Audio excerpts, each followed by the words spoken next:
தென்னாடுடைய சிவனே போற்றி, எந்நாட்டவர்க்கும் இறைவா போற்றி, காவாய் கனகத்திரளே போற்றி, கைலை முலையானே போற்றி போற்றி. இமைப்பொழுதும் என் நெஞ்சில் நீங்காத இறைவனின் தாழ்வெழுத்தி என் குருநாதன் இருக்கும் திசை நோக்கி தொழுது அடியார் பெருமக்கள் அனைவருக்கும் என் பணிவான வணக்கங்களை தெரிவித்துக் கொள்கிறேன். இன்றைக்கு நாம் பார்க்கக்கூடிய பதிகம் சுந்தரமூர்த்தி சுவாமிகளின் 60வது திருப்பதிகம், திருவிடை மருதூரில் அவர் அருளி செய்த பதிகமாகும். திருவிடை மருதூருக்கு என்ற சிறப்பு என்ன அப்படின்னு பார்த்தா, அந்த திருவிடை மருதூர் ஊரோட தெரு அழகம்.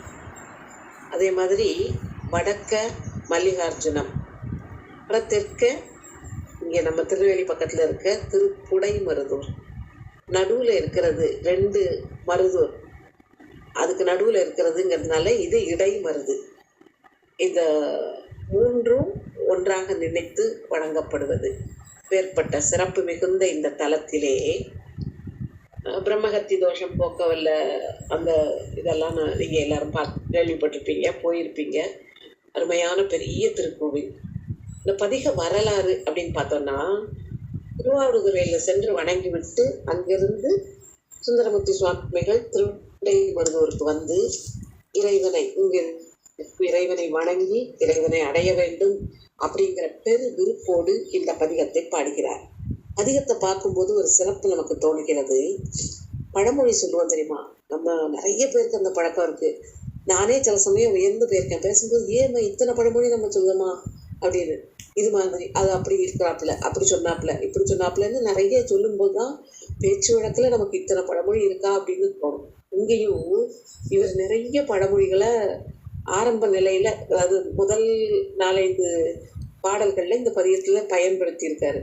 இப்போ எல்லா இடங்கள்லையும் அந்த பழக்கங்கள் இருந்திருக்கு, அதை அவர் தன்னுடைய பதிகத்திலேயே நமக்கு காட்டியிருக்காரு அப்படின்னு தோணுச்சு எனக்கு. நீங்கள் பதிகத்தை பூரா பார்க்கும்போது உங்களுக்கு என்ன தோணுதுங்கிறத வகுப்புக்கு அப்புறம் நம்ம பேசுவோம். முதல் பாடலில் என்ன சொல்கிறாருன்னா, கழுதைக்கு பொதி சுமக்கிறது தான். அதுக்கு நீங்கள் எதை தூக்கி மேலே வச்சாலும் அது பாட்டு சுமந்துகிட்டே இருக்கு. இது நல்லது சுமக்கிறோமா அல்லது தேவையில்லாத சுமக்கிறோமா அப்படின்னு அதுக்கு தெரியாது. அழுக்கு மூட்டையை தூக்கி வச்சாலும் அது பாட்டு நடக்கும். குங்குமம் முதலான ரொம்ப உயர்வான பொருளை அது மேலே தூக்கி வச்சாலும் எனக்கு மூட்டை அப்படின்னு சொல்லிட்டு அது பாட்டு தெரியும். தான் என்ன பொருளை சுமக்கிறோன்னு அதனுடைய பெருமையை அறியாதது அந்த கழுதை. அது மாதிரி நான் என்ன செஞ்சுட்டேன்னா, இது எனக்கு சுவாமி அவருடைய அருளை வாரி வாரி வழங்கிட்டே இருக்கான். அதை பற்றியே தெரிஞ்சுக்கிடாம இந்த பிறவியை கொடுத்து பிறவியின் மூலம் நீ முக்தி பேர் அடைவதற்கு முயலலாம் அப்படின்னு ஒரு பெருமையை கொடுத்துருக்கான். ஆனால் அந்த அருமையை தெரியாமல் குங்குமத்தை சுமந்துட்டு போகிற கழுத மாதிரி அறிவே இல்லாமல் நான் நடந்துக்கிட்டே இருக்கேன். சும்மா நடந்துக்கிட்டு அது வேற என்ன, ஐயோ ரொம்ப இழைச்சி போயிட்டேனே, இந்த உலகத்துல எனக்கு கஷ்டமாக இருக்கே அப்படிலாம் கஷ்டப்பட்டு நான் நடந்து போய்கிட்டே இருக்கேன். அப்படி போயிட்டு இருக்கிறது காணாதுன்னு உனக்கு இதில் நான் என்ன சிறப்பு என்னுடைய வாழ்க்கையில் இருக்குது, இந்த சிறப்பே இது இப்படி ஒரு வாழ்க்கை தேவையா அப்படிலாம் கூட நான் நினைக்கிற அளவுக்கு நான் போயிட்டேன். அப்படி இந்த உலகத்தில் நான் படுற கஷ்டத்தெல்லாம் பார்த்து சுற்றி இருக்கிறவங்க சிரிக்கிறாங்களாம். அவங்கெல்லாம் சிரிச்சிட்டு அழான ஒரு நிலைமைக்கு நான் போய் சேர்ந்தேன்.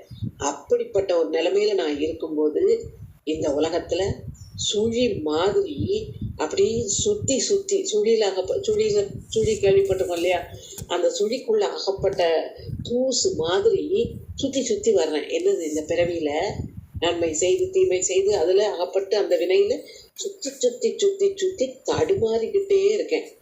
நீ எனக்கு தந்தை போன்றவன், நீ என்னுடைய துன்பங்கள் எல்லாம் தீர்க்க வேண்டாமா, நீ அதை செய்யணும் இல்லையா அப்படின்னு சுவாமிகிட்ட கேட்டு அடுத்த நிமிஷம் மனசுகிட்ட பேசுறாரு.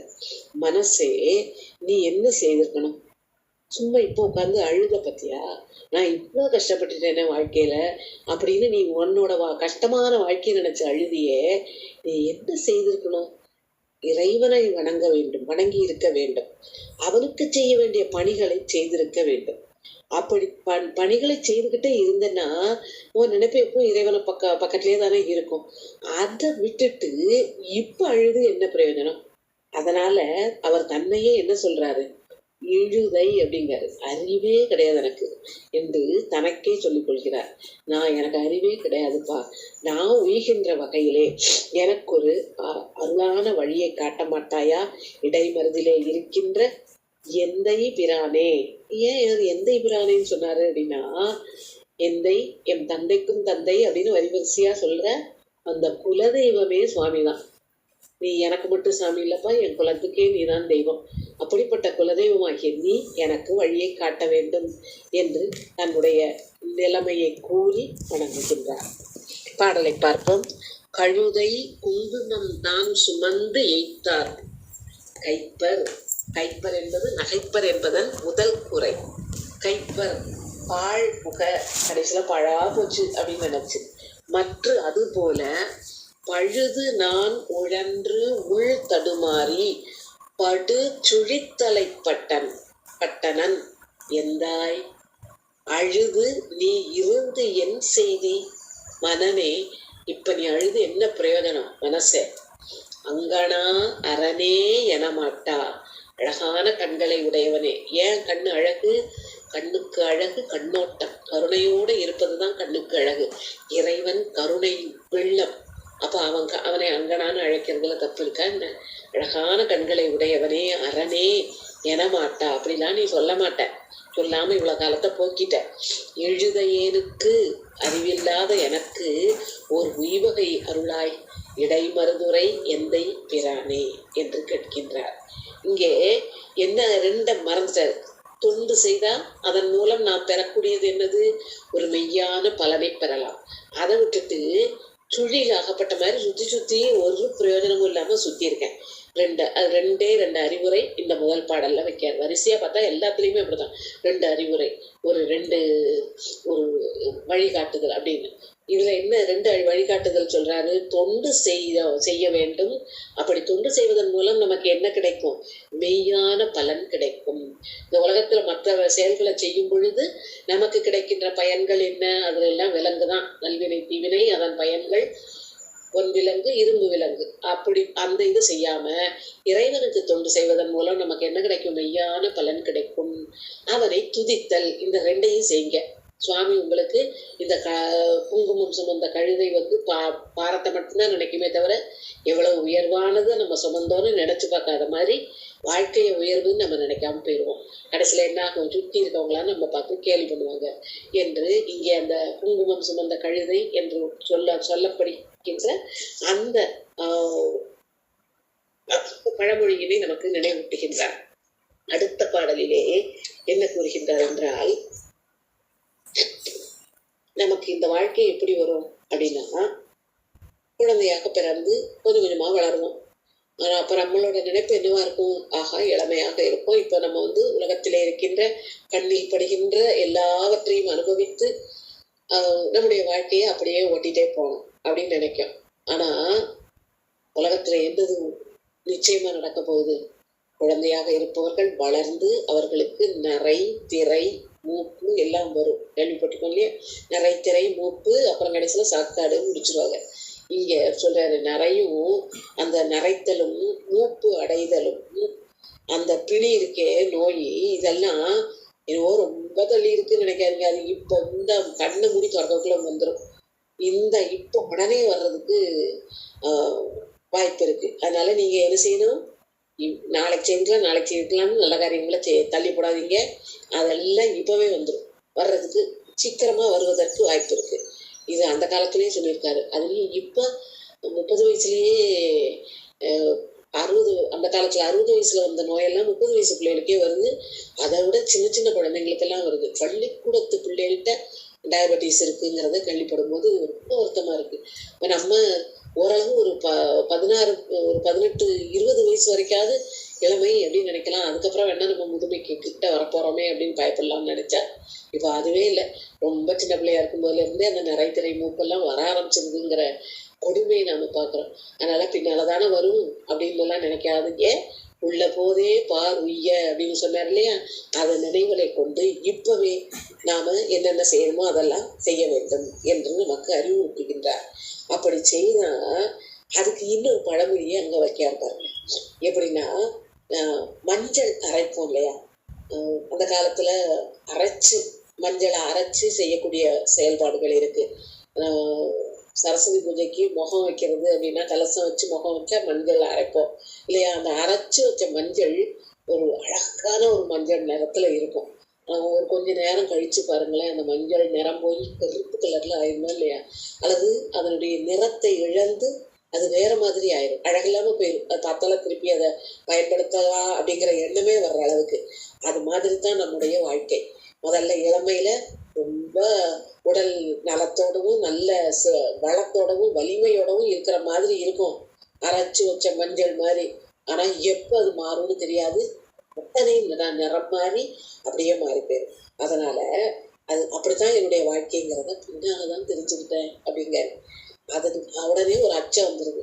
ஆஹா, அந்த இளமையும் வலிமையும் எனக்கு நினைச்சிருக்குன்னு நினைச்சனே, இன்னும் கொஞ்ச நாளாவது அப்படி இருப்பேன்னு நினைச்சனே, அரைத்து வைத்த மஞ்சள் எப்படி சீக்கிரமே நிறம் மாறி போகுதோ இந்த மாதிரி என் வாழ்க்கை மாறி போச்சே அப்படின்னு அஞ்சினேன். அப்போ அஞ்சுற நேரத்துல யாரு எனக்கு வருவாரு, வந்து பக்கத்துல வந்து வா அப்படின்னு கூப்பிடுற நேரம் வருதுட்டு. அந்த நேரத்துல உன்னுடைய திருவடியை நினைத்து நான் அங்க வந்து சேரணுமப்பா, அந்த வாழ்க்கையை அதுக்காக எல்லாம் கொடுத்தான், அதை விட்டுட்டு அதை மறந்து இப்படியே என் வாழ்க்கையை ஓட்டிட்டனே அப்படின்னு வருத்தப்பட்டு ஒண்ணுமே தெரியாம நான் நிக்கிறேன். கடைசி நேரத்துலதான் ஒன்ன நினைக்கிறேன். நல்லா இந்த நேரத்துலலாம் மறந்துட்டேனே, சாகர நேரத்துல சங்கரா சங்கரான்னு சொல்லுவோம் இல்லையா, அத மாதிரி போற நேரத்துலதான் நான் நினைக்கேன் போல இருக்கேன்.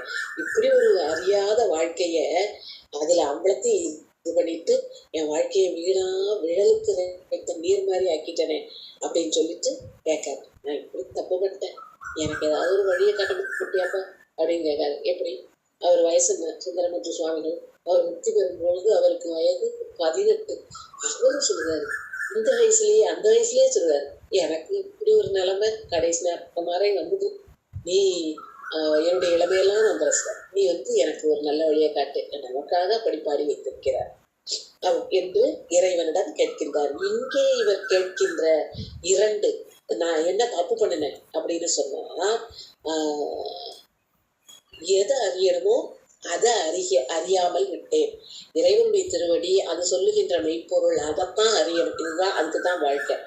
ஆனா அதை அறியாமல் உலகத்துல இருக்கிற பொருள் மேல பற்றுக்கொண்டு அதுலயே போயிட்டேன். அப்புறம் இன்னொன்னு என்ன சொல்றாரு, ஆரவார சொற்கள், சும்மா வீணா பேசி பேசி பேசி அப்படி இப்படின்னு பேசி பேசி ஆரவார சொற்கள்லயே என் காலத்தை கழிச்சிட்டேன்.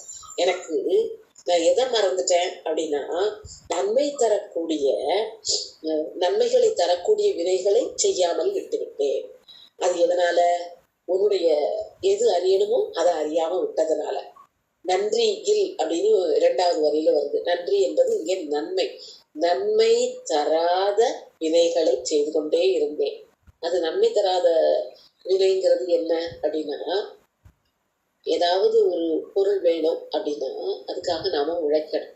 ஆங்கிலத்துல ஒரு பழமொழி சொல்லுவாங்க, நோ கெயின் வித்தவுட் பெயின். அதாவது உழைத்தால் அல்லது நமக்கு ஊதியம் கிடைக்காது. இதை கஷ்டப்பட்டா தான் உனக்கு அதற்கான பலன் கிடைக்கும். ஆனா அந்த உலகத்துல நாம என்ன நினைக்கிறோம், நாம கஷ்டமே படக்கூடாது, எல்லா பலனும் நம்ம கையில வந்து சேர்ந்துடணும் அப்படின்னு. அப்போ கஷ்டப்படாம என்னென்ன பலன்லாம் கிடைக்கும் அது பின்னால போறோம் இல்லையா. அதுதான் அறிய வேண்டிய பொருளை அறியாமல் தேவையில்லாத சென்று அதுக்கு பின்னால போய் தேடுவது என்பது. அதனால நமக்கு வரக்கூடியது கடைசி நேரத்துல எல்லா நேரத்தையும் வீணா கழிவட்டமே அப்படின்னு நினைக்கின்றது. அந்த மாதிரி ஒரு நேரத்துல எனக்கு நீ வந்து உதவ மாட்டாயப்பா, எனக்கு ஒரு வழியை காட்டு, நீ என்னுடைய குலதெய்வம் என்று கூறுகின்றார். பாடலை பார்ப்போம். நரைப்பு மூக்கொடு பிணிவரும் இன்னே. இப்ப இந்த வந்துடும் விரைவா. நன்றி இல் வினை ஏது துணிந்து எய்த்தேன். மன்னிக்கணும். நன்றி இல் வினையே துணிந்து எய்த்தேன். அரைத்த மஞ்சள் அது ஆவதை அறிந்தேன். அஞ்சினேன் நமனார் அவர் தம்மை உரைப்பன். நான் உன் சேவடி சேர உணரும் வாழ்க்கையை ஒன்று அறியாத இறைப்பனே உனக்கோர் உய்வகை அருளாய். இடைமருதுரை எந்தை பிரானே. நான் இப்படி இழைச்சு போய் செய்ய வேண்டியதை செய்யாம விட்டு வெறுந்தன வாய்ச்சாலத்திலேயே காலத்தை ஓட்டியிருக்கப்பா. எந்த உழைப்பும் இல்லாம எதை தேடி உழைக்கணுமோ அதுக்காக உழைக்காம வாழ்க்கையை வீணாக்கிட்ட. நீதான் எனக்கு நல்ல வழியை காட்டி உய்வு பெறுகின்ற ஒரு வழியை நீ காட்ட வேண்டும் என்று கேட்கின்றார். அடுத்து 3வது பாடலில் என்ன கூறுகின்றார் என்றால், புல் இருக்கே, அந்த புல்லோட நுனியில பனி இருக்கும். அந்த காலை நேரத்துல அந்த பனின்னு நம்ம கண்டுக்கு தெரியாட்டாலும் ஏதோ நம்ம நாட்டோட தட்பவெப்பம் அப்படின்னு அந்த புல்வெளியில கால் வச்சு நடக்கும்போது குளிர்ச்சி தெரியும் இல்லையா? அப்ப அந்த இடத்துல அங்க தண்ணி இருக்கு அப்படிங்கிறது இல்லையா? அந்த தண்ணி கதிரவன் அப்படி மேல வந்து கொஞ்சம் சூடு ஏறும்போது அந்த தண்ணி இல்லாம போயிடும். அதே மாதிரி இந்த வாழ்க்கை இருக்கே, இப்பதான் தோன்றும் இந்த வாழ்க்கையே பிறந்திருப்போம். எப்படி கதிரவன் வந்த உடனே புல் மேல இருக்கிற பனித்துளி இல்லாம போகும், அது மாதிரி இந்த வாழ்க்கை எப்போ போகுதுன்னே தெரியல எனக்கு. அப்படி எளிதிலே போகக்கூடிய அந்த வாழ்க்கை இது வந்து ஒரு பெரிய பொருட்டுங்கிறதே கிடையாது. இந்த வாழ்க்கையே மானிட வாழ்க்கை மட்டுமே வாழ்வதுதான் இது இல்லை. அதுக்குன்னு ஒரு பலன் இருக்கு இல்லையா? அந்த பலன் என்னங்கிறத நான் அறிந்து கொள்ளணும். எதுக்காக இந்த மானிட வாழ்க்கை? அப்போ எதுக்கு சொன்னாங்க வாய்த்தது அந்த மக்கள் இது ஒரு பிறவி மதிப்பிடுமே தங்களை எதுக்கு அப்படிங்கிற கேள்வி வரும் இல்லையா? மானிட வாழ்க்கை நமக்கு கிடைச்சதுக்கு காரணம் இறைவனை நினைந்து அவனை புகழ்ந்து அவனை பாடி அவனுடைய திருவடி சேர்ப்பதற்கான வாய்ப்பு இந்த பிறவியிலே நமக்கு கிடைக்கிறது. ஆனா அதுதான் நினைக்காம, இந்த வாழ்க்கையே ஒரு பொருட்டா நினைக்காம இவ்வளவு பெரிய வாய்ப்பை நமக்கு சுவாமி கொடுத்துருக்காருங்கிறத மறந்து வெறுமன பொருளில்லாத வாழ்க்கையே வாழ்ந்து கொண்டே இருக்கு. அப்படிப்பட்ட நான் அப்படி இந்த இதுல சீக்கிரமா எப்ப போகணும்னு தெரியாது. அப்ப இந்த வாழ்க்கையில வாழ்ந்து என்ன பிரயோஜனம் அப்படின்னு நினைச்சிட்டு இன்னைக்கு ஒரு இன்பம் எனக்கு கிடைக்கி இந்த இன்பம் அப்படி தொடரும் அப்படின்னு நான் நினைக்கும்போது நாளைக்கு அது துன்பமாக மாறுகிறது. இப்படி இடரெல்லாம் துன்பமெல்லாம் எனக்கு வந்துகிட்டே இருக்கே, நான் என்ன செய்திருக்கிறேன் தெரியுமா? ஆரம்பத்துல இருந்தே உன்னுடைய திருவடியை நினைச்சு அதையே பற்றி கொண்டிருந்திருக்கணும். அப்படி திருவடியை பற்றி கொண்டு இருந்திருந்தேன் என்றால் என்ன ஆயிருக்கும்? இந்த உலகத்து இடரெல்லாம் எனக்கு ஒண்ணுமே இல்லை, என்னுடைய வினைகள் கழிகின்றன அப்படிங்கிறத நான் உணர்ந்திருப்பேன். அப்போ அந்த இடராவே தெரியாது எனக்கு. அது மட்டும் இல்லை, உலகத்து இன்பம் மட்டுமே எனக்கு மிகவும் உயர்ந்தது அப்படிங்கிற எண்ணமே வந்திருக்காது. ஒன்னை மறந்துட்டு தேவையில்லாத பொருளெல்லாம் பெருசு நினைச்சதுனால என் வாழ்க்கையை நான் எப்படி கொண்டு போயிட்டேன் தெரியுமா? மூர்க்கன் மாதிரி, அதாவது நிலைமையிலே நான் இருந்தேன். மூர்க்கனும் முதலையும் கொண்டது விடா அந்த பழமொழிங்க அவருக்கு. அந்த மூர்க்கன் மாதிரி பிடிச்சுக்கிட்டேன். எதை பிடிச்சுக்கிட்டேன்? உலகியல் இன்பத்தை திக்குன்னு பிடிச்சுக்கிட்டேன். நான் பிடிச்சிருக்க வேண்டியது என்னது? ஓங்குருவடியை. இதை விட்டுட்டு அதை பிடிச்சிக்கிட்டு என் வாழ்க்கையை நான் நாசமா ஆக்கிட்டேனே. அந்த காலமெல்லாம் போச்சே. இப்படி இதுக்கு மேல எனக்கு ஏதாவது உய்வு கிடைக்குமா? எனக்கு தெரியலையப்பா. நீதான் என்னுடைய குலதெய்வம், நீதான் அதை காட்ட வேண்டும் என்று கேட்கின்றார். பாடலை பார்ப்போம். புல் நுனை நுனிப்பனி வெங்கதிர் கண்டால் போலும் வாழ்க்கை பொருளிலை நாளும் எனக்கினி இற்றைக்கு நாளை என்று இருந்து இடருற்றனன் எந்தாய் முன்னமே உன் சேவடி சேரா மூர்க்கனாகி அழிந்தன காலம் இன்னம் என்று எனக்கு வீவகையருளாய் இடைமருதுரை எந்தை பிரானே. திரும்பவும் இந்த குலதெய்வங்கிறத கேட்கிறார். இங்கேயும் அவர் கூறுகின்ற குற்றம் 2. போன பாடல்ல சொன்னாது அறிய வேண்டியவற்றை அறியாமல் இருந்ததும் வீணான சொற்களை பேசி செலவழித்ததும். இந்த பாடல்ல சொல்ற குற்றம் என்னது? உன்னாலேயே உன்னுடைய சேவடியை சேராமல் இருந்தது. உன் சேவடியை அப்பவே நான் பிடிச்சிருந்துருக்கணும். பல நாய் கழிந்த நாளும் அப்படின்னு சொல்லுவார்லே, ஒவ்வொன்றா நான் எல்லா நாளும் குறிக்கோள் இல்லாது கிட்டேன்னு சொன்ன மாதிரி இங்கேயும் இவர் உன்னாலேயே ஒரு திருவடியை பிடிச்சிருக்கணும், பிடிக்காம விட்டுட்டேனப்பாங்கிறது. 2வது மூர்க்கன், ஒரு கொள்கையை கொண்டுட்டு அந்த கொள்கையிலேயே இருந்துக்கிறது. பிடிச்ச முயலுக்கு 3 கால்னு ஒரு மூர்க்கத்தனமா உலகத்து பொருட்களை பிடிச்சுக்கிட்டு அதுலேயே நின்றுட்டேன். இந்த 2ம் நான் செய்த தப்பு. அதனால நீ எனக்கு அருள மாட்டாயா என்று கேட்கின்றார். அடுத்து 4வது பாடலிலே என்ன கூறுகின்றார் என்றால், இதுக்கு முன்னால உள்ள பிறவிகள் எல்லாம் நான் செய்த வினைகள் இருக்கே, அது இப்ப என்ன அப்படி நலிவடைய வைக்குது. அப்போ அதே மாதிரி போன பாடல்ல சொன்ன மாதிரியே மூர்க்கனாக இருந்து முடியல, அதாவது தப்பா சரியாங்கிறதெல்லாம் கூட யோசிக்காம அதுலயே பிடிச்சு அந்த அதுக்குள்ளேயே உழந்துகிட்டேன். என் காலமெல்லாம் அதுலயே போச்சு.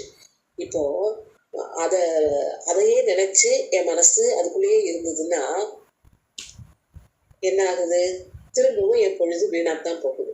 நான் எவ்வளவு மூர்க்கனாக எவ்வளவு கேடுகிட்டவனா இருந்திருக்கேன் அப்படின்னு பார்த்தா, என் கையில காசே இல்லை, என் கையில ஒண்ணுமே இல்லை. எனக்கு ஏதாவது தர்மம் விட மாட்டாயான்னு கேட்கிறவங்களுக்கு கொஞ்சம் போல கூட பொருள் கொடுக்கல. இப்போ என்கிட்ட ஐயம் அப்படின்னு கேட்கறவங்க கிட்ட நான் கொடுக்கவே இல்லை, ஒண்ணுமே கொடுத்ததில்லை. நீ எப்பேற்பட்ட பெருமான், எய்து கொண்டே வருகின்ற பிறைக்கு உன் திருமுடியிலே இடம் கொடுத்து அதை அதுக்கு மேல அதுக்கு ஒன்றும் ஆபத்து வராம பார்த்துக்கிட்டவன்.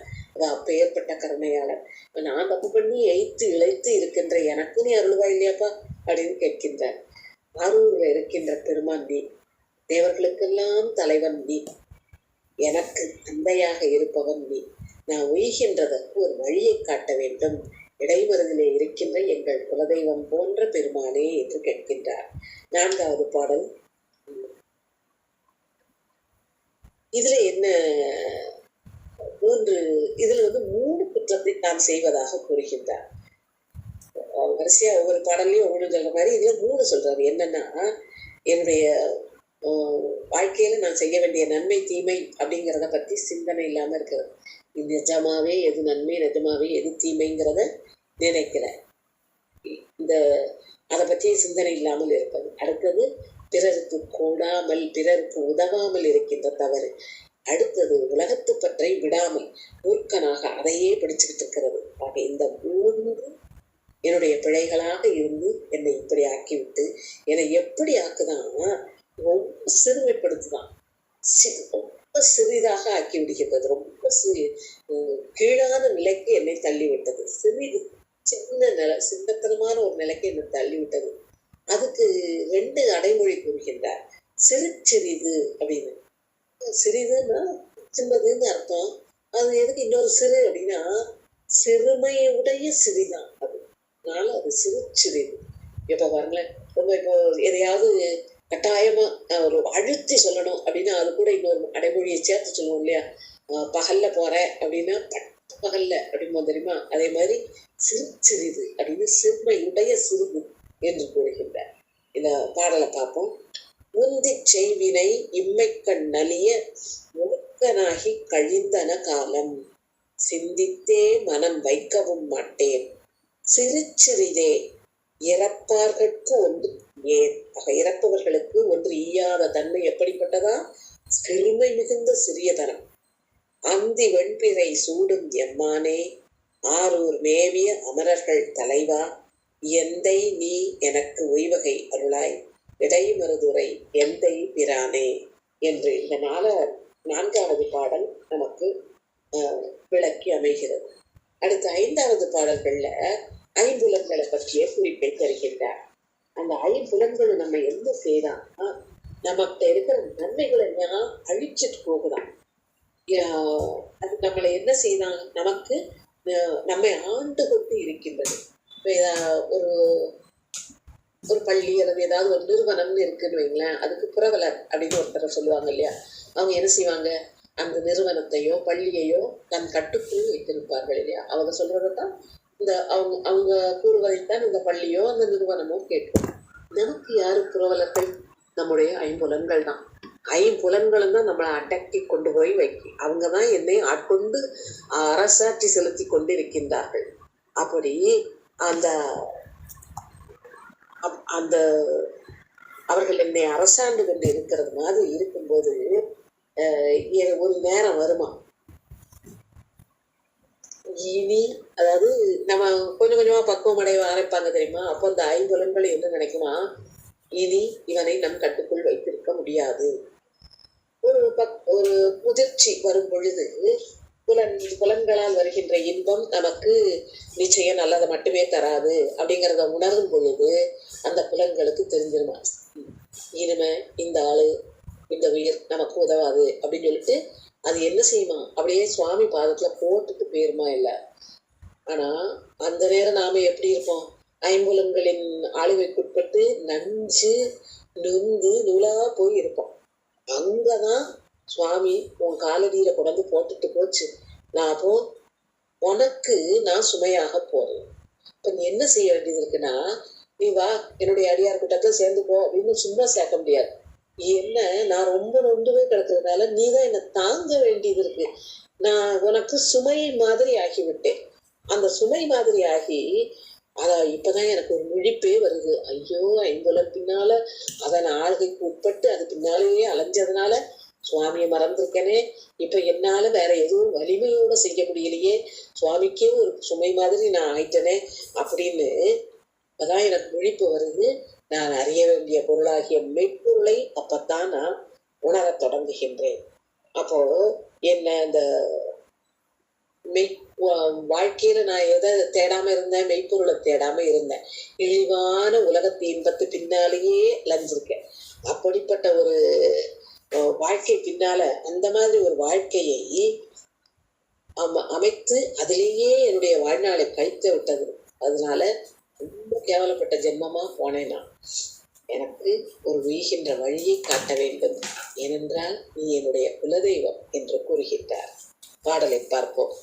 அழிப்பர் ஐவர் புறவுடையார்கள், புறவு புறத்தலை உடையவர்கள் காப்பார்கள். அழிப்பர் ஐவர் புறவுடையார்கள், ஐவரும் புறவு ஆசர ஆண்டு. ஆசர, அவங்க ஆசை தீர்ற வரைக்கும் நம்மளை ஆட்சி செய்வாங்களாம். இந்த புலன்கள் அதுக்கப்புறம் ஒரு வயசுக்கு மேல ஆட்சி புரிய முடியாது இல்லையா, கருதறியாம போயிடும் அப்படின்னு எல்லா புலன்களும் கொஞ்சம் வலிமை குன்றி வரும் இல்லையா, அந்த நேரத்துல விட்டுட்டு போயிடுவாங்க. ஐவரும் புறவு ஆசர ஆண்டு கழித்து கார்ப்பு எய்து போயின, பின்னை கடைமுறை உனக்கே குறையானேன். கடைசி நேரத்துல உனக்கே நீ என்னை பொறுத்து கொள்ள வேண்டிய சுமையாக மாறிப்போனேன். விழித்து கண்டனன் மெய்ப்பொருள் தன்னை வேண்டேன், மானுட வாழ்க்கை ஈதாகி விழிந்தேன். இந்த வாழ்க்கையினால நான் இழிவடைந்தேன் என்று எனக்கு உய்வகையருளாய் இடைமருதுரை எந்தை பிரானே என்று கேட்கின்றார். அடுத்து 6வது பாடலில் என்ன கூறுகின்றார் என்றால், நான் செய்கின்ற இதுவரைக்கும் செய்து சேர்த்து வச்சிருந்த தீவினை நல்வினை எல்லாத்தோட பயன்கள்லாம் இருக்க, அந்த பலன்கள் எல்லாம் அனுபவிக்கிறேன். அதன் பலன்களின் காரணமாக என் வாழ்க்கையை நான் தேவையில்லாத வழியில கொண்டு செலுத்தி கொண்டிருக்கின்றேன். அப்படி அழகாக இருக்கின்ற மாதர்களில் மயங்கி அவர்கள் தருகின்ற இன்பத்தின் பின்னால அலைந்தேன். இந்த உலகத்தில் நான் செய்ய வேண்டிய காரியம் என்னங்கிறதே மறந்துட்டேன். இந்த வாழ்க்கை எதற்காக தரப்பட்டதுங்கிறத மறந்துட்டேன். நான் என்ன செய்திருக்கணும்? மெய்ஞானம் தருகின்ற நூல்களை படித்திருக்க வேண்டும், கலைகளை எல்லாம் கற்று தேர்ந்திருக்க வேண்டும். ஏன்னா என்னுடைய அறிவினை ஆணவம் மறைக்கிறது. அப்ப அந்த ஆணவம் விலக வேண்டும் என்ன, என் அறிவை ஒளியோட இருக்க வைக்கணுமா இல்லையா? அப்போ நம்ம பெரியவர்கள் காட்டி சென்ற வழியில போயிருந்திருக்கணும். அவங்க தந்த கலைகளை எல்லாம் கற்று ஞானத்தை தேடி இருக்க வேண்டும். ஆனா அதெல்லாம் ஒண்ணும் செய்யாம வெறுமன நேரத்தை போக்கி பெரிய கொடுமையை செய்துட்டேன். யாருக்கு கொடுமை? எனக்கே போயிட்டு என் பற்ற வேண்டுமோ, வள்ளுவன் சொன்ன மாதிரி பற்றாம என்ன செய்துட்டேன்? மயங்கி போய் நின்று இருக்கேன். யாரை பற்ற வேண்டுமோ அக்குற்றம் தன்னோடு குணம் பல பெருக்கி கோல நுண்ணிடையாரோடு மயங்கி கற்றிலேன் கலைகள் பல ஞானம் கடிய ஆயின கொடுமைகள் செய்தேன். ரொம்ப கடுமையான கொடுமைகளை செய்திருக்கேன். பற்றலாவதோர் பற்றில் மற்றிலேன் பாவியேன் பல பாவங்கள் செய்தேன் எற்றுளேன். எதுக்குப்பா இருக்கேன்? எனக்கு இந்த வாழ்க்கை எதுக்கு? உய்வகை அருளாய் இடைமருதுரை அமே என்று கூறுகின்றார். இந்த பிறவியில நான் பட்ட கஷ்டங்கள் என்னெல்லாம் வருது? அந்த அழகான பெண்களை அவங்க கிட்ட மயங்கி, இந்த மகன்கிறது எப்போ வருது அப்படின்னா, இந்த ஐம்புலன்கள் தருகின்ற இன்பம் தான் உயர்வானது அப்படின்னு கொள்ளுகின்ற மனநிலை இருக்கே, அது மயக்கம். அதுதான் மயக்கம். அந்த ஐம்புலன்களால் வருகின்ற ஆசை எதை தருகிறது? மயக்கத்தை தருகிறது. அந்த மயக்கம் நம்மை எதிலே கொண்டு சேர்க்கிறது? 2 வினைகளை செய்வதிலும் நம்மை ஈடுபடுத்துகிறது.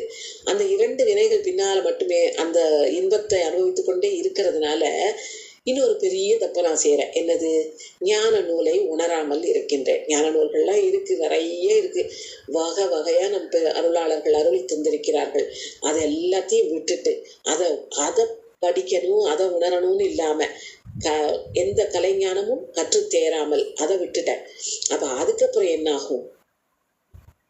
நமக்கு இறுதியிலே, நமக்கு இந்த வாழ்வின் முடிவிலே நமக்கு துணை அப்படின்னு நம்ம நினைச்சிட்டு இருந்தோம் இல்லையா? அந்த முதல்ல போன பாடல்லே சொன்னார் இல்லையா, ஐம்புலனும் அப்புறம் ஒரு நேரத்துல கைவிட்டு போயிடும்னு. அந்த நேரத்துல ஒரு பயம் வரும். நம்ம இவ்வளவு நாளும் ரொம்ப இன்பத்திலையும் அதுலயும் இதுலயுமா கழிச்சிட்டோம். இறுதி நேரத்துல நம்ம புலன்கள் கூட இப்ப சரியா பணி செய்யல. அப்ப எனக்கு யார் துணைக்கி இருப்பா அப்படிங்கிற அச்சமே வராத நிலை. எப்பவும் இந்த ஐம்புலனும் என் கூட தான் இருக்க போது, எனக்கு உதவி கொண்டே இருக்கும் அப்படின்னு இருந்த அச்சம் இன்மை காரணமாக துணை இல்லாமல் போகின்றது. இது முதல்ல அடிப்படை என்னது? ஐம்புலன்கள் மேல நாம் கொண்டிருந்த பற்று. கடைசி நேரத்துல நமக்கு துணை இல்லாம போனதுக்கு காரணம், நமக்கு துணை தேவை.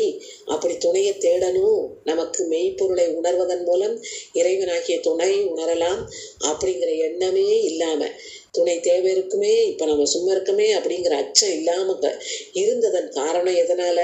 ஞான நூல்களை உணராமல் படிக்காமல் இருந்ததன் காரணம். ஞான நூல்களை எதனால படிக்காம இருந்தோம்? இருவினைகளின் பயனால். அந்த இருவினைகளும் நமக்கு எதனால வந்தது? மயக்கத்தினால். என்ன மயக்கம் எதனால் வந்தது? ஐம்புலன்களின் ஆசையினால். ஆக ஐம்புலன்களின் ஆசை என்னை எந்த நிலைமையில கொண்டு விடுது என்பதை உணர்ந்து கொண்டேன். நான் எதுக்கு இருக்கேன்னு எனக்கு தெரியலப்பா என்று இந்த பாடலிலே அழகாக நமக்கு விளக்கி காட்டுகின்றார். அடுத்து 7வது பாடலிலே என்ன கூறுகின்றார் என்றால், நான் எதுவுமே யாருக்குமே ஒண்ணுமே செய்யல. ஒரு என் கையில இருக்கிற பொருளை மற்றவர்களோடு பகிர்ந்து கொண்டு அதன் மூலம் அப்படிங்கிற அறிவே எனக்கு கிடையாது. அதன் கொடுப்பதன் மூலம் மகிழலாம்ங்கிற எண்ணம் எனக்கு கிடையவே கிடையாது. நான் என்ன செய்திருக்கேன் அப்படின்னா, மற்றவங்களுக்கு கொடுக்கவே மாட்டேன். ஏன்னா எனக்கு எதெல்லாம் என் மனசுல ரொம்ப இதா இருந்திருக்கு அப்படின்னா, ஒரு பொருள் மேல அளவு கடந்த ஆசை, அப்புறம் அந்த பொருள் என்னை விட்டு போச்சுன்னா அதன் மூலம் வருகின்ற கோபம், அப்புறம் இந்த 2ம் தருகின்ற மயக்கம். இது 3ம் இந்த காமம் என்பது அளவு கடந்த ஆசை, காமம், வெகுளி, மயக்கம், இது 3ம் இல்லாம இருந்தா பிறவிங்கிற நோயே இல்லை அப்படின்னு சொல்லிட்டாரு. அப்படிப்பட்ட அந்த 3ம் இதுல 2 மட்டும் சொல்லுதாரு. கோபத்தையும் மயக்கத்தையும் மட்டும் சொல்லுதாரு. மன்னிக்கணும், ஆசையையும் கோபத்தையும் மட்டும் சொல்லுதாரு, மயக்கத்தை சொல்லல. ஆனாலும் அதையும் நாம் சேர்த்து கொள்ள வேண்டும். மத்த பொருளே கொடுக்க மாட்டேன், எல்லாவற்றையும் நானே அனுபவித்துக் கொண்டு வருகின்றேன். என்னுடைய கோபம் இருக்கே, இந்த கோபத்தை விடுறதுக்கான வாய்ப்பே எனக்கு இல்லை. ஏன்னா அதை விடணும்னு நான் நினைக்கவே இல்லை. அதை விட்டாதான் நான் சந்தோஷமா இருக்கலாங்கிறது கூட எனக்கு தெரியாது. ஆசை, அதுக்கப்புறம் அதனால வருகின்ற கோபம், இது விடணும். அப்படி இதை விடணும்னா என்ன செய்யணும்? என் ஐம்புலன்களும் என் வசம் இருக்கணும். இப்போ ஏதாவது ஒரு வீட்டுல ஒரு காரியம் நடக்கு அப்படின்னு வைங்களேன், அந்த விஷயம் வேற யாராவது செய்யறாங்க, அந்த செய்கின்றவர்கள் நம் கட்டுப்பாட்டுல இருந்தா தான் செய்யாதீங்க அப்படின்னு நம்ம அதட்டலாம். அவங்க நம்மளோட ஆணையை ஏற்கிறதுக்கு தயாரே இல்லைன்னு வைங்களேன், அப்ப அதை எப்படி? இப்ப நம்ம தோட்டத்துக்குள்ள திடீர்னு குரங்கு வந்துட்டுன்னு வைங்களேன், அந்த குரங்கு நம்ம கட்டுப்பாட்டுக்குள்ளே இருக்கவே இருக்காது. கம்ப தூக்கிட்டு வரட்டினாலும் நம்ம மேல சீறி பார்க்கும். முடிஞ்ச அளவுக்கு எல்லாத்தையும் பிச்சு போட்டு அதை கையில இருந்து நான் பறிச்சு தட்டி பறிச்சு அப்படின்னு எல்லாம் துவம்சம் பண்ணும். அந்த குரங்கு நம்ம கட்டுப்பாட்டுக்குள்ள வந்தா தான் தோட்டத்தை காப்பாற்ற முடியும். அதே விலங்குகளும் நம்ம கட்டுப்பாட்டுக்குள்ள இருந்தா தான் நம்ம இந்த கஷ்டங்கள் எல்லாம் இல்லாம இருக்கலாம். அது என் கட்டுப்பாட்டுல இல்லையா, நான் அதோட கட்டுப்பாட்டுல இருக்கேன். அப்ப அதனால எப்படி அதை கட்டுக்குள்ள கொண்டு வந்து இதுல இருந்தெல்லாம் நான் மீண்டும் வர முடியும்? இது மீள முடியலையேன்னு நினைக்கிறதுலையே என்ன ஆயிருது, எனக்கு நிறைய ஒடுக்கம் வரும்பொழுது அப்போ யமன் வந்துருவாரு. நான் செய்த தப்புக்களுக்கு எல்லாம் நரகத்துல வந்து என்ன புடப்புறாரு அப்படின்னு நினைச்சு நான் வருத்தப்பட ஆரம்பிச்சிருவேன். என் நேரத்தை போக்கிட்டேனே, சுவாமியை நினைக்காமலேயே இருந்துட்டேனே, இப்ப யமன் வந்துருவாரு, இப்ப நடுக்கமே வந்துட்டேன், யமன் வந்துருவாரு. அப்ப யமன் வந்தா என்னாகும், நான் செய்திருக்க பாவங்களுக்கு நரகத்தை தவிர வேற எதுவும் எனக்கு கிடைக்காது, அப்ப நரகத்துல கொண்டு என்ன போட்டுருவாரு அப்படின்னு துன்பம் வந்துருது நமக்கு. ஆரம்பத்துல செய்யற நேரமெல்லாம் அத்தனை சட்டையும் பண்ணிட்டு அதே நேரத்தில் சுவாமி சொல்லிக்கிறதுனால கஷ்டப்படுறேன், மகளே காட்டுவாயாக இடைமருதிலே இருக்கின்ற என் குலதெய்வமே என்று கேட்கின்றார். பாடலை பார்ப்போம். கொடுக்கிற்றிலேன் ஒன்பொருள் தன்னை, மற்றவங்களுக்கு நான் கொடுக்கவே இல்லையா ஒரு பொருளை கூட. குற்றம் செற்றம் இவை முதலாக விடுக்கிற்றிலேன், வேட்கையும் சினமும் வேண்டில் ஐம்புலன் என் வசம் இல்லை. வேட்கை ஆசை சினம் கோபம், வேட்கையும் சினத்தையும் வேண்டில்ங்கிறது இங்க வேணும்னு கேட்கல, விடணும்னு நினைச்சா. அந்த ஆசையையும் கோபத்தையும் விடணும்னு நினைச்சா வேண்டில் ஐம்புலன் என் வசம் அல்ல, ஐம்புலன்களும் என்கிட்ட இல்ல. தன்னால தன்னுடைய நினைப்புக்கு அது ஆடிட்டு இருக்கு. நடுக்கம் முற்றதோர் மூப்பு வந்து எய்த நமன் தமர் நரக முட்டனன் இவ்வகையல்லாய் இடைமருது எந்தை பிரானே என்று கூறுகின்றார். அடுத்த பாடலிலும் ஐம்புலனை பற்றிய செய்தேசம் சொல்கின்றார். இங்க ஐம்புலன்களை அரசர்கள்னு சொல்றாரு. அதாவது நமக்கு கஷ்டத்தை கொடுக்கின்ற அந்த ஐம்புலன்கள் அப்படின்னு மட்டும் சொல்லிட்டு போயிட்டாரு. இங்க அரசர் அந்த காலத்துல அரசியல் அப்படின்னு பார்த்தா அது பெரிய பதவியில் இருக்கவங்க கட்சி அப்படின்னா அவங்க வந்து அந்த பதவி அவ்வளவுதான் அப்படின்னு நினைப்போமே தவிர அவங்க சொன்னா நான் கண்டிப்பா செய்தே ஆவேன் அப்படிங்கிற மனநிலை நமக்கு இருக்குன்னு சொல்ல முடியாது. ஆனா அரசர் ஆளுகின்ற நேரத்திலே அந்த அரசர் சொன்னதுதான் கண்டிப்பாக எல்லாரும் செய்வாங்க இல்லையா? அதே மாதிரி இங்க ஐம்புலனும் அரசர் மாதிரி ஆண்டு கொண்டு இருக்கு. யார நம்மள அந்த அரசர் சொல்லும்போது கேட்டுதான் ஆவாங்க இல்லையா? அந்த மாதிரி ராஜா மாதிரி ஆயிட்டு என்ன அப்படியே என் மேல ஆட்சி கொண்டு வந்தார்கள். அப்படி என்னை ஆட்சி கொண்டு வரும் பொழுது என்ன செய்தது அப்படின்னா அவங்க என்னெல்லாம் சொன்னாலும் சரி, அது அவங்க பின்னாலேயே போய்கிட்டே இருந்தேன். ஏன்னா ராஜா இருந்தார்கள். அப்படி எல்லாம் அவங்க பின்னாலேயே போய் அவங்க என்ன சொன்னாங்களோ அதெல்லாம் செய்யறேன். எனக்கு வந்து அதை மீறி செய்யறதுக்கு ஒண்ணுமே முடியல. அதனால நீ சிவலோகத்தில் இருப்பவனே, நீ நிறம் கொண்டவனே, செம்மேனி எம்மான் இல்லையா, அப்படிப்பட்டவனே, ஏறி ஆடுகின்றவனே, அனலை கையிலே ஏந்தி ஆடுகின்றவனே, எனக்கு ஒரு நல்ல வழியை காட்ட மாட்டியா? ஐம்புலன் சொல்லிச்சு, என் அரசர் மாதிரி எனக்கு என் மேல ஆட்சி செலுத்தி என்னை அது பின்னாலேயே என்னை அலைய வச்சுட்டு இப்ப எனக்கு இப்பதான் என் தப்பு தெரியுது, நீதான் எனக்கு உய்கின்ற வழியை காட்ட வேண்டும் என்று கூறுகின்றார். பாடலை பார்ப்போம். ஐவகை அரையர் அவர் ஆகி ஆட்சி கொண்டொரு கால் அவர் நீங்கார், அவ்வகை அவனால் அவரவர் 5. அதனால அவங்க 5 பேரும் எதெல்லாம் சொல்லுவாங்க அதெல்லாம் செய்துட்டு அடைஞ்சிருக்கேன் நான். அவரவர் வழி ஒழுகி நான் வந்து செய்வதறியே சிவலோகா தீவனா இவனே எரியாடி எவ்வகை எனக்கு உய்வகை அருளாய் இடைமருதுரை எந்தை பிரானே என்று கேட்கின்றார். அடுத்து 9வது பாடலில் என்ன கூறுகின்றார் என்றால், இந்த உலகத்துல ரொம்ப ஏழை அப்படின்னா உதவிக்கீழே யாருமே இல்லாம இருக்கின்ற நாகம். இது வந்து செல்வந்த நிலையை பற்றி கூறப்படவில்லை. ஏழைங்கிற வார்த்தை இந்த எனக்குன்னு உதவிக்குன்னு யாருமே கிடையாதுப்பா, எனக்கு ஆதரவு யாரும் கிடையாது. என் இயல்பு எப்படி ஆயிப்போச்சுன்னா, இந்த உலகத்திலே மனுஷங்களுக்கு கிடைக்கக்கூடிய இன்பம் இருக்கே அது வந்து ரொம்ப நிலைத்தது, திரும்ப திரும்ப திரும்ப நமக்கு கிடைச்சுக்கிட்டே இருக்கும் அப்படின்னு நினைச்சிட்டேன் நான். அப்படி நினைச்சதுக்கு ஒரு ஒப்பீடு ஒண்ணு சொல்றாரு பாருங்க. இந்த வாழை மரம் எனக்கு ஒரு குலை வாழை, அது குலை இல்லைன்னா கொலை, அந்த வாழை குலை இருக்கே அந்த வாழைக்குலை திரும்பவும் அதே மாதிரி கொலை அறிகின்ற தன்மையை ஒரு செய்த மாதிரி ஆக்கி விட்டுட்டு இல்லையா. அவரு இப்ப கிடைச்சது அப்ப திரும்பி திரும்பி இதே தான் கிடைக்கும் எனக்கு அப்படின்னு அந்த வாழை மரத்து பக்கத்துலயே இவர் எத்தனை காலம் உட்கார்ந்தாலும் அது திரும்ப கொலதல்லாது. அது இவருக்கு தெரியாம போயிட்டு. இது எதுக்கு உதவி புரிகின்றார் என்றால், ஐம்புலன்களும் இப்ப எனக்கு இன்பத்தை தந்துகிட்டே இருக்கு, இது எனக்கு எப்பவும் இன்பம் தரும் அப்படின்னு நம்பி அது பக்கத்திலே உட்கார்ந்துருந்தேன்.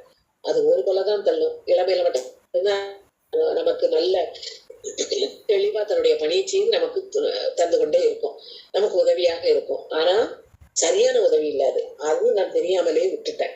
அது என்னுடைய வினைப்பயன் காரணமாக அது பின்னாலேயே அலைஞ்சேன். இப்ப என்னாச்சு, என்னுடைய வினை கூடிக்கிட்டே போயிட்டு அதிகமாயிட்டு, ஏற்கனவே சேர்த்து வச்சிருந்த அழுக்கு மூட்டை இப்ப இன்னும் பெருசாயிட்டு. அது என்ன ஆயிட்டு, வலை மாதிரி என்ன அப்படியே இழுத்துக்கிட்டு நான் கூடவே அந்த வலை மாதிரி என்ன அப்படியே சுத்தி அதுக்குள்ளே என்னை போட்டு இழுத்து கட்டி போட்டுட்டு, அறிவே இல்லாத மாந்தர்கள் இருக்காங்களே அவங்களுக்கு போறதுக்கு வழியே இல்லாத, வேற வழியே கிடையாது. எந்த அந்த ஞானமே அவங்களுக்கு உயிர்கின்ற வழி அவங்களுக்கு தெரியாது. அந்த அந்த மனிதர்கள் கூட நான் இருந்துட்டேன். அப்படி இருந்ததன் காரணமாக எனக்கு உயிர்கின்ற வகை என்னங்கிறதே தெரியாம போச்சு. நான் முதல்ல என்ன நினைச்சேன், ஐம்புலனும் தான் என்ன வழி நடத்தும் நினைச்சேன். அது ஒரு தவறு. ரெண்டாவது என்ன, எல்லாரும் செய்துட்டு உங்களுடைய தப்பு, ஏன்னா அவங்களுக்கும் ஒன்றும் தெரியல. அப்படிப்பட்ட 2 தவறுகளை செய்த எனக்கு உயிர்கின்ற வகையை நீ தருவாயாக. நான் ரொம்ப ஏழை, ஏன்னா ஆதரவுக்கு எனக்கு ஆளே இல்லப்பா என்று கூறுகின்றார். பாடலை பார்ப்போம். ஏழை மானுட இருவினை நோக்கி இளையவர் வலைப்பட்டிருந்து இன்னும் வாழைதான் பழுக்கும் நமக்கு என்று வஞ்ச வல்வினை உள் வலைப்பட்டு கூழை மாந்தர்தம் செல்வது பக்கம். கூழை அறிவு மந்தமான, அறிவு கெட்டவர், அறிவே இல்லாதவர்களான மாந்தர் தம் செல்வதி பக்கம் மோகமும் பொருளும் பொருள் ஒன்றறியாத ஏழையனுக்கு ஓர் உய்வகை அருளாய் இடைமருதுரை எந்தை பிரானே என்று செய்த 2 தப்பையும் இதுலையும் திரும்பவும் நினைவூட்டுகின்றார். இவர் தப்பு அப்படின்னு சொல்லி காட்டுகின்ற எல்லாம் செய்யாம இருங்க என்று நமக்கு நினைவூட்டுவதற்காக.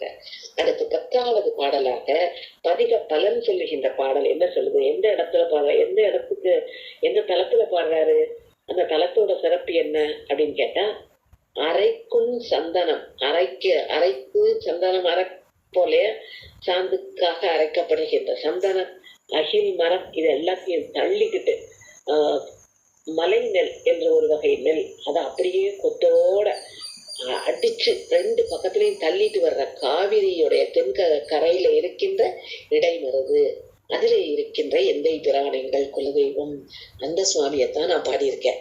அரைக்கும் சந்தனத்தோடு அகில் உந்தி ஐவனம் சுமந்து ஆர்த்து இருபாலும் இறைக்கும் காவிரி தென்கரை தன்மேல் இடை மருது உரை எந்தைத்து, இந்த சுவாமியைத்தான் பாடியிருக்கேன். யாரு பாடியிருக்கா, உரைக்கும் ஊரன், அவனை பாடியது நம்பியாரூரர். ஒளி திகழ் மாலை, என்ன பாடினாரு, ஒளி வீசுகின்ற பொருள் நிறைந்த மாலை. அந்த மாலையை என்ன செய்யணும், உள்ளத்தில் உட்கார்ந்து ஏற்ற வல்லார்கள், சும்மா கடனேன்னு பாடக்கூடாது, மனதால் மகிழ்ந்து அந்த பாடல்களை பாட வல்லவர்கள். அவங்களுக்கு என்னது, நரைப்பு மூப்பொடு நடலையும் இன்றி, நரைப்பு கிழப்பருவம், மூப்பு, அதுக்கப்புறம் துன்பம், இது எதுவுமே இல்லாம நாதன் சேவடி நண்ணுவர் தாமே. அதாவது வாழ்க்கையில நரை திரை கூடி ஒரு கஷ்டமான பருவத்தை சேர்ந்து இறந்து போகிற தன்மை இல்லாமல் இந்த 3 உங்களை வந்து சேராது, சுவாமி பாதத்துல பக்கத்துக்கு போயிருவீங்க என்று கூறுகின்றார். எவ்வளவு அழகான பலன் பாருங்களேன். அரைக்கும் சந்தனத்தோடு அகில் உந்தி ஐவனம் சுமந்து ஆர்ந்து இருபாலும் இறைக்கும் சாவிரி தென்கரை தன்மேல் இடைமருதுரை எந்தை பிரானை உரைக்கும் ஊரன் ஒளிதிகள் மாலை உள்ளத்தால் உகந்து ஏத்த வல்லார்கள் நரைப்பு மூப்பொடு நடலையும் இன்றி நாதன் சேவடி நண்ணுவர் தாமே என்று இந்த பதிகத்தை நிறைவு செய்கின்றார். நாதன் திருவடி நண்ணுகின்ற தன்மையை நமக்கு இங்கே வழித்திருக்கின்றார் என்று கூறி, அருள்நிறை மகாலிங்க சுவாமி திருவடிகள் போற்றி போற்றி, அருள்நிறை பெரும் நன்முலை நாயகி திருவடிகள் போற்றி போற்றி. சிற்றம்பலம். ஆதி வாழிய அஞ்செழுத்தோடு வெண்பூதி வாழிய, புண்ணியர் வாழிய, நீதி வாழிய, நெழ்புவி வாழிய, கோதில் சைவ குலமிக வாழியே. திருச்சிற்றம்பலம்.